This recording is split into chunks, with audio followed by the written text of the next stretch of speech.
سب سے زیادہ بے حیا قوم لوط علیہ السلام کی قوم تھی۔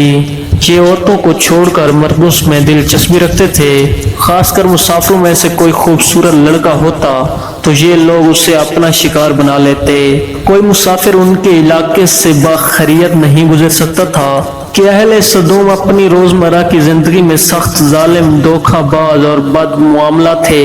کوئی غریب ان کی بستیوں سے روٹی کا ایک ٹکڑا نہ پا سکتا تھا۔ کئی مرتبہ ایسا ہوتا کہ باہر کا آدمی ان کے علاقے میں پہنچ کر فاقوں سے مر جاتا تھا اور یہ لوگ اس کے کپڑے اتار کر اس کی لاش کو برہنہ دفن کر دیتے۔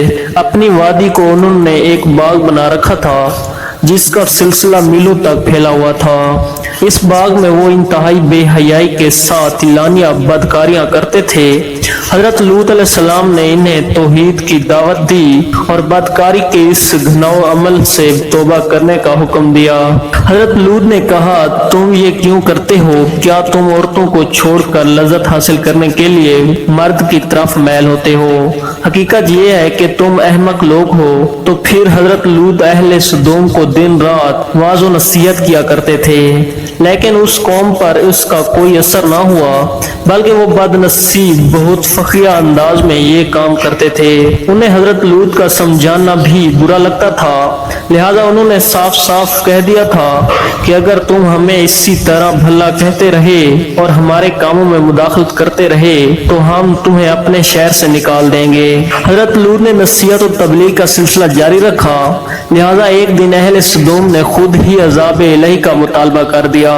اللہ تعالیٰ نے اب تک ان کے اس بدترین عمل، فحشی اور بدکاری کے باوجود ڈھیل دے رکھی تھی، لیکن جب انہوں نے حضرت لوط علیہ السلام سے ایک دن کہا کہ اگر تم سچے ہو تو ہم پر عذاب لے آؤ، لہذا ان پر عذاب الہی کا فیصلہ ہو گیا۔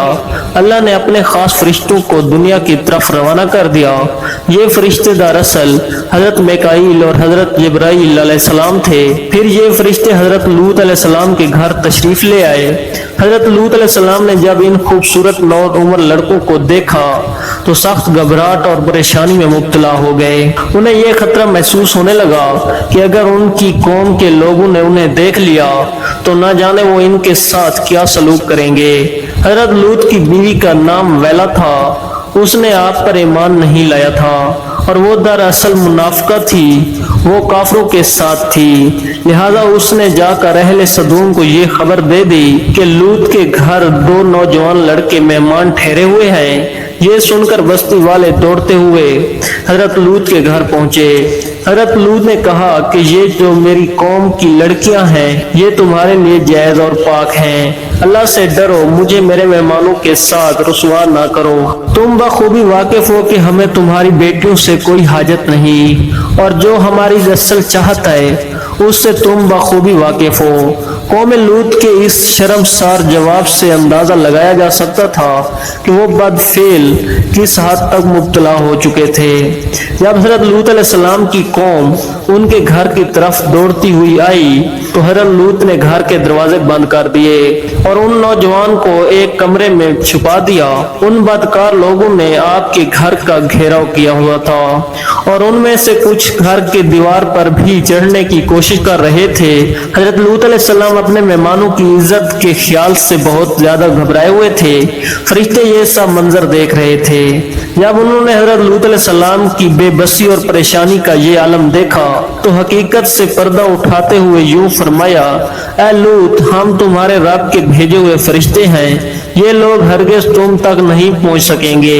ابھی کچھ رات باقی ہے تو آپ اپنے گھر والوں کو لے کر چل دو اور تم میں سے کوئی شخص پیچھے مڑ کر نہ دیکھے۔ اہل سدوم حضرت لوط علیہ السلام کے گھر کا دروازہ توڑنے پر بضد تھے کہ حضرت جبرائیل علیہ السلام نے گھر سے باہر نکل کر اپنے پر ایک کونا انہیں مارا، جس سے ان کی آنکھوں کے ڈھیلے باہر نکل آئے اور بصارت ظاہر ہو گئی۔ یہ خاص عذاب ان لوگوں کو پہنچا جو حضرت لوط کے پاس بدنیتی سے آئے تھے۔ حضرت لوط علیہ السلام حقیقت حال جان کر مطمئن ہو گئے اور اپنے گھر والوں کے ساتھ رات کو ہی نکل کھڑے ہوئے، لیکن پھر بھی ان کی بیوی ان کے ساتھ تھی۔ لیکن کچھ دور جا کر وہ واپس اپنی قوم کی طرف پلٹ گئی اور قوم کے ساتھ جنت میں واصل ہو گئی۔ صبح کا آغاز ہوا تو اللہ کے حکم سے حضرت جبرائیل علیہ السلام نے